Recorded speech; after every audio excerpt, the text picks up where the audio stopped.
નમસ્કાર, આપ જોઈ રહ્યા છો આઝાદ ન્યૂઝ।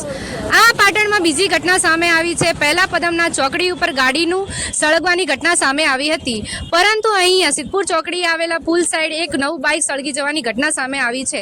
અહીંયાનું જેનું બાઇક હતું તે માણસ અહીંયા હાજર નથી, પરંતુ બાઇક છોડીને અહીંયા જે મેન હાઈવે છે તે નીકળી ગયા છે। આની શું ઘટના છે અને કઈ રીતે થઈ છે આ ઘટના, તેમના વિશે આપણે સાંભળીએ।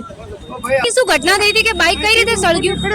સળગવા લાગી એટલે મને હાથમાં પડવા માંડ્યું। શું થયું કે બાઇક મૂકી દીધું મેં એટલે બાઇક તમે મૂકીને અહીંયાથી અહીંયા ઘણે જતો રહ્યો। અચ્છા, સામે જતા રહ્યા છો। અને બાઇકમાં કોઈ પહેલાથી પ્રોબ્લેમ હતી? તમે ચેક વગેરે કંઈ કર્યું હતું? પ્રોબ્લેમ હતો, ઓઇલનો પ્રોબ્લેમ હતો। ઓઇલનો પ્રોબ્લેમ હતો, ઓકે। આપ જોડ્યા રહો। રિપોર્ટર નીલકમલ ચૌહાણ, પાટણ, આઝાદ ન્યૂઝ।